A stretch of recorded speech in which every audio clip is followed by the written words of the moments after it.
What's going on, everybody, and welcome back to the channel. Now today, we've got Australia versus Sri Lanka first T20 out of 5. There's going to be 5 T20s, which is a lot for a T20 series. We win by 20 runs. In the end, the Aussies, the DLS method. Look, we were well in front anyway on the DLS, but it came down to the last over, and the umpires just said, you know what, it's almost 12 a.m. Let's just get the boys off the field because this is a bit late now. But hey, really comfortable win in the end. There is a few little things I want to talk about from Sri Lanka, though, who were super impressive. Player of the match, Adam Zampa, 3 for 18 on 4 and 2 not out with the bat. Well done, great batting. No, but he bowled really well and is just coming off a great T20 World Cup. Was probably unlucky not to be T20 Player of the World Cup. And now he's continuing this great bowling, and it just brings up his IPL auction stocks a lot more. He deserves to get paid a big bag of money in the auction, hopefully for Zorba. But let's jump into the scorecard. Australia sent into bat first. All right, we have to talk. Finch, what's going on? I know you're our captain. I love you, Finch. I've loved you. That sounds a bit, a bit... But, I love you as a cricket player. You're a great person, we know that. But gee whiz, there's just got to be a better option who can open the batting than Aaron Finch at the moment. I don't think he scored more than 20 runs for Australia in the last 2 years. It's been a really big lean run of form for Finchy. Didn't have a great big bash. I think it's time Finch would have moved on. But, I said that after the World Cup, that Finch should go out on a high and say, look, that's me done. We win a World Cup in the UAE that no one thought we would win. I'm going out on a high as the captain. Decided not to retire, played Big Bash, and now he's back captaining the team. And he needs to make some runs. It's as simple as that. Benny McDermott. Of course, no David Warner. I don't know why, but McDermott in there to open just continues on his great Big Bash form. 53 or 41, 2 fours, and 3 sixes, strike rate of 130. Just a really good performance. I think he might have been dropped once. He hit a few top edges here and there for boundaries, but other than that, was a really good performance from him. And I think he should be playing in the T20 World Cup this year, no doubt about it. I think our opening partnership should obviously be Warner and then McDermott. Selectors. George Bailey, I know you're listening.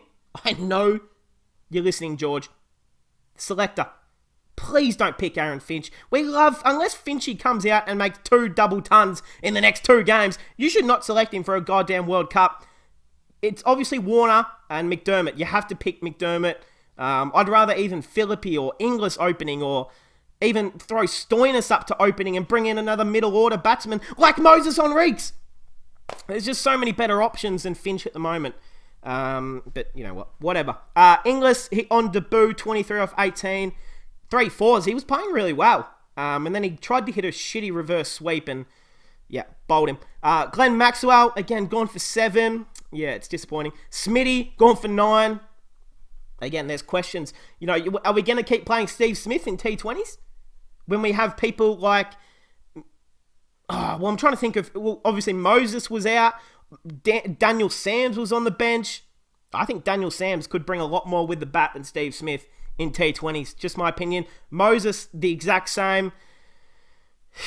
I love Smith. Everyone loves Steve Smudgy Boy, but I just think T20 cricket is not his format. I just don't know.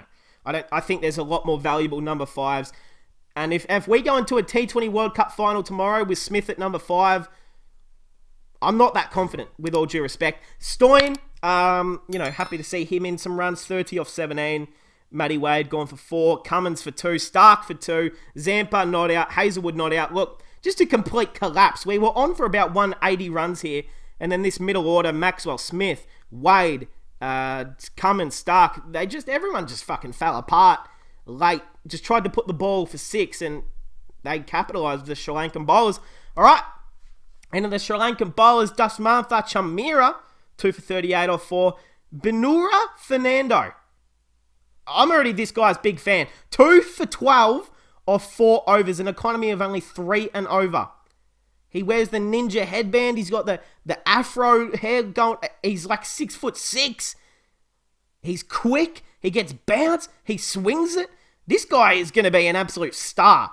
Benura Fernando. Keep an eye out for this guy because he's dangerous. Mahesh Thishanka, or look, you can't get everyone's name right. 0 for 27 off 3. Hasaranga, the number 1 bowler in the world. T20 that is. 3 for 38 off 4. Karuna Ratne, 2 for 22 off 4. And Shinaka decided to roll the arm over. None for 8 off 1. Whatever. All right, into the Sri Lankan batting attack. Total of 150 to get the win. Chaseable. Definitely chaseable. Just, yeah, Sri Lanka, they're just not up to it with the bat. Unfortunately, Nissanka played well early. 36 off 37. I'm not even going to attempt to say this guy's last name. Gone for 1. Avishka Fernando, who I'm a big fan of. He's a great striker of the ball. Gone for 6. Asalanka gone for 16. Hasaranga gone for 13. Shanaka gone for 7. Dinesh Chandimal, who is still playing, by the way, is an absolute veteran. 25 off 16. Karuna Ratne, duck. Chamira, 5. Fernando not out for 2. And that was, essentially it for the match. Into the Aussie bowlers. Mitchell Starc, again, I've got questions around Mitchell Starc's T20 bowling. He's proved everyone wrong with his red ball cricket.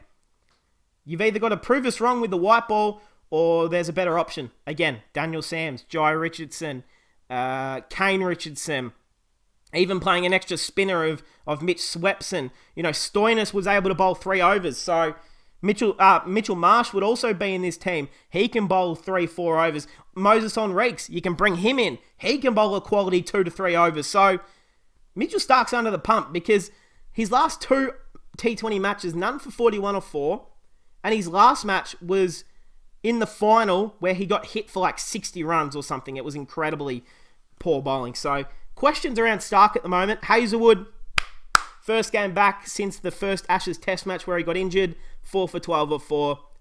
He'll get picked up for some big coin in the auction tonight. The Cum Express, 1 for 32 or 4. He dropped an easy catch, but, it's all right. Stoinis back bowling, which is a surprise. Happy to see. None for 12 off 3. And Adam Zampa, man of the match. 3 for 18 off 4. So, hey, guys, that will cap it off for today's review on the Aussies versus Sri Lanka. I know that both the India and the Australian match were on at the same time, so it was a bit difficult for myself to try and watch back and forth, but as soon as that Aussie match finished, over to the Indian match, and on KO, which is like the Fox Sport, I'm sure everyone knows what KO is, you can watch 2 matches at once on your phone, so I was actually doing that, but shout out to KO. Not sponsored, but shout out to KO. But hey, that will cap it off, guys. Hey, I hope you guys enjoyed, and I'll see you guys in the next one.